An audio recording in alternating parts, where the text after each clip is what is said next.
Governor Ron DeSantis, let's go full screen here on this. I'm in a bad mood. Ron DeSantis, let me just look at that for 1 second. Yeah, Ron DeSantis has written a new book.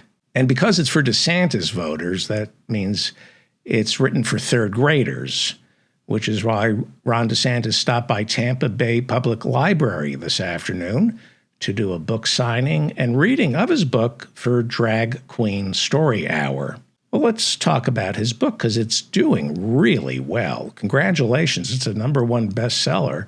People are buying the book. They can't read it, but they're buying the book. So the title of Ron's book is The Courage to Be Free, Florida's Blueprint for America's Survival. Florida's Blueprint for America's Survival. Because whenever anybody hears about Florida, the first thing we all think is, if only the person in charge could give us the recipe for Florida's secret sauce. How can the rest of America be more like Florida? How can my state have alligators strung out on bath salts drive an ice cream truck into a white pride parade?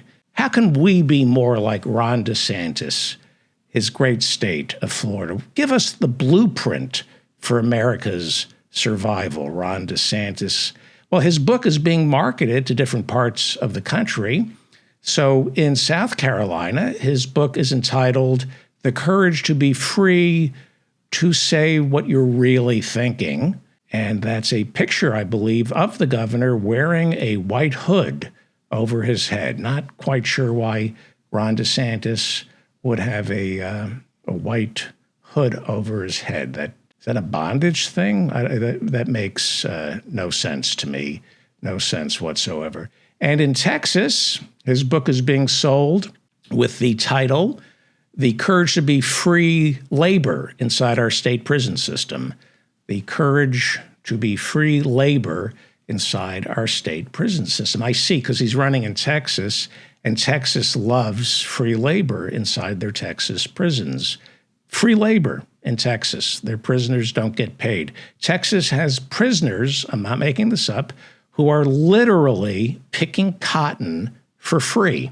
And I can't put my finger on it, but it reminds me of something. I forget. People not being paid to pick cotton.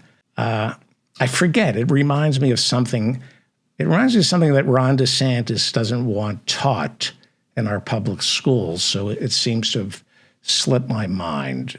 People not being paid to pick cotton. That's what's going on in Texas.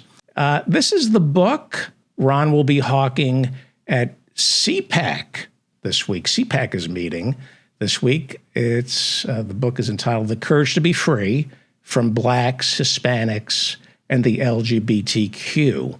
Well, I don't know how that's going to sell at CPAC. Matt Schlapp, the head of CPAC, I think he'd be okay with all of that except the LGBTQ part. And I'm not making this up, and you have Google, you have internet literacy. Look this up. CPAC, Matt Schlapp's CPAC meets this week, March 1 through 4 in Washington, D.C. Google this. They are meeting.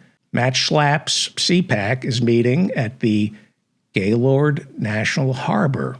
That's where it's being held, in Washington, D.C., at Gaylord National Harbor.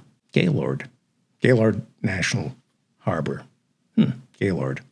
I don't know why that feels odd that Matt Schlapp would hold this year's CPAC meeting in a place called Gaylord National Harbor. Google it. It just doesn't make any sense. Anyway, The Courage to Be Free, that is the name of Ron DeSantis's book.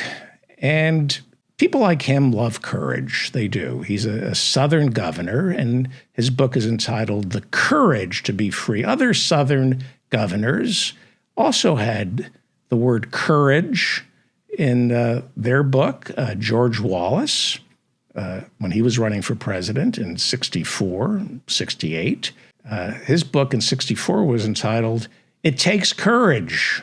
Wallace has it. To you, that's the name of his book. Courage. And Ron DeSantis is all about courage. George Wallace says it took courage, and Ron DeSantis says it takes courage, to kick people when they're down. It takes a lot of courage to kick people when they're down, and that's what George Wallace did, and it's what Ron DeSantis is doing. Ron DeSantis. And I will keep reminding you that he was a JAG officer. He did not see any action in Iraq. He was a JAG officer. The only action he saw was when he was looking the other way at Gitmo while they were torturing the inmates. Meanwhile, Donald Trump has been calling DeSantis Meatball Ron. This is true. Donald Trump has been calling Ron DeSantis Meatball Ron, but announced that he would find a new nickname. He said he's no longer going to call Ron DeSantis Meatball Ron. Some say it's because Meatball Ron is offensive to Italians. I, on the other hand, think Meatball Ron is offensive to meatballs. I think, why besmirch the good name of meatballs by associating them with Ron DeSantis? Donald Trump, by the way, will speak at CPAC at the end of this week, where he will be joined by Matt Schlapp, the head of CPAC, and his lovely wife, Mercedes Schlapp. Mercedes Schlapp and Matt Schlapp. These two are known as conservative Washington's favorite power couple, but one of them is known as Washington's favorite power bottom.